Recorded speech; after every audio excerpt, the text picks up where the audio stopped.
talking softly because I'm at the library, and don't worry, I'm not going to be here the whole time. I also don't feel comfortable wearing a mask, and shooting at the library feels really awkward.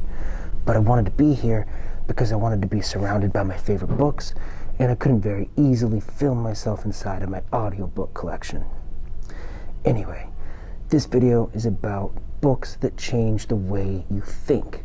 They changed the way I think, and I think they have the potential to change you as well. Is by an author who I think is so good, she could write about grass growing and I would just be enraptured.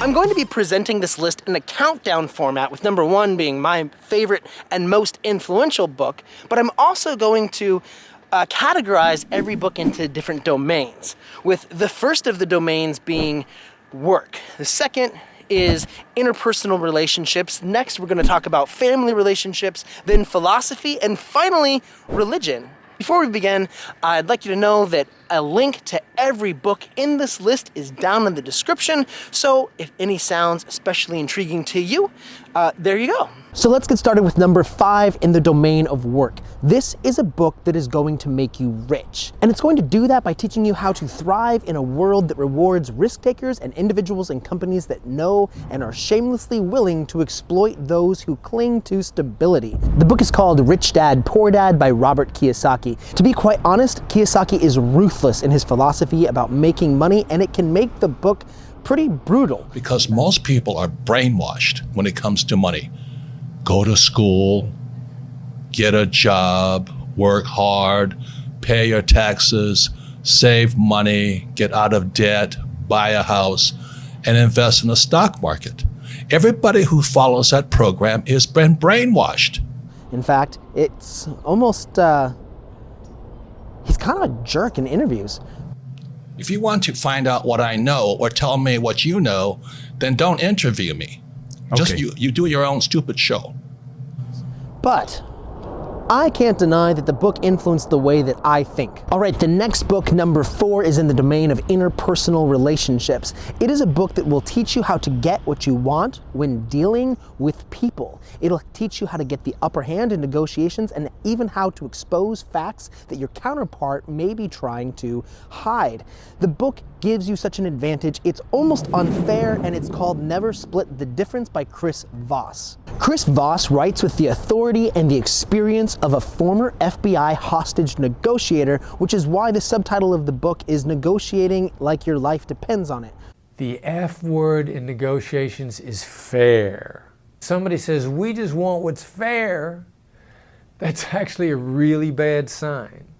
What makes the book fascinating, in addition to just helpful, is that he uses stories from actual hostage negotiations to justify why these tactics work. I found it awesomely empowering, and it changed the way I think. Number 3 is in the domain of family relationships, and because this recommendation depends on how your family might be structured, I have actually 2 recommendations for this book. The first is for parents. As a parent myself, reading this book taught me how to discipline my children using natural consequences and to avoid screaming and fighting for control. The book is awesomely smart, and the strategies that are taught in this book will help you teach your children how to take the lessons from their childhood into adulthood, which is why Parenting with Love and Logic by Foster Cline is so fantastic. But if you don't have kids, you're not planning to have kids, another book that's going to help you in your family relationships is a book that helps you argue by agreeing. It's called Connecting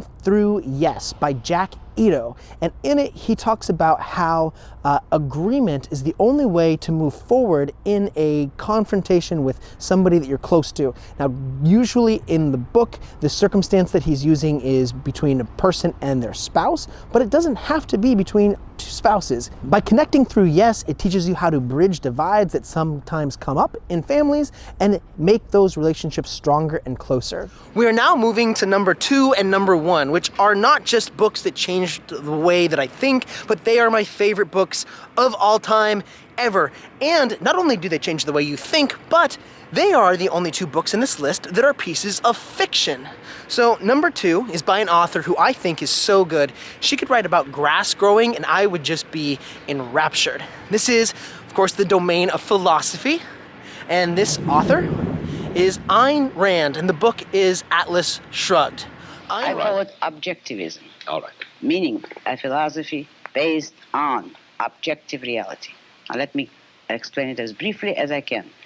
First, my philosophy is based on the concept that reality exists as an objective absolute, that man's mind, reason, is his means of perceiving it, and that man needs a rational morality, a morality which can be proved by means of logic, which can be demonstrated to be true and necessary. So Atlas Shrugged is an epic, and in this story she weaves together several confrontations between her villains and her heroes, and every tenet of her philosophy is voiced in the characters of her heroes. As a piece of fiction, the book is fascinating, it's gripping, it's mysterious, and you will find yourself cheering for her heroes and hating her villains, even as you see elements in the way the villains think and talk in the world around you today. I love the book, and even though it is a monster of a book, I think everybody has to read it at least once in their lifetime. However, as much as I love the book, it is not number one. Number one, my favorite book, which is actually the shortest book on this list, and it's by a Christian author who not even very many Christians have read, even though he wrote a book that even non-Christians are aware of because it was made into a big movie.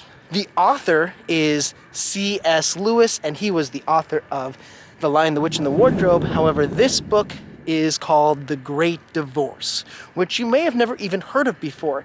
But like I said, the book is a piece of fiction, and in fact, the premise is very fictional indeed, because it's a book about people who take a bus from hell to heaven.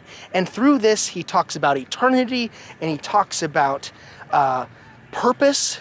I'd like to deal with a difficulty some people find about the whole idea of prayer. Somebody put it to me by saying, I can believe in God all right, but what I can't swallow is this idea of him listening to several 100 million human beings who are all addressing him at the same moment. And I find quite a lot of people feel that difficulty. C.S. Lewis discusses it not in a way that's offensive, but in a way that's inventive and imaginative. And for me, it broadened my horizons because it helped me to understand ideas that were written in scripture, but I'd never fully flushed out before.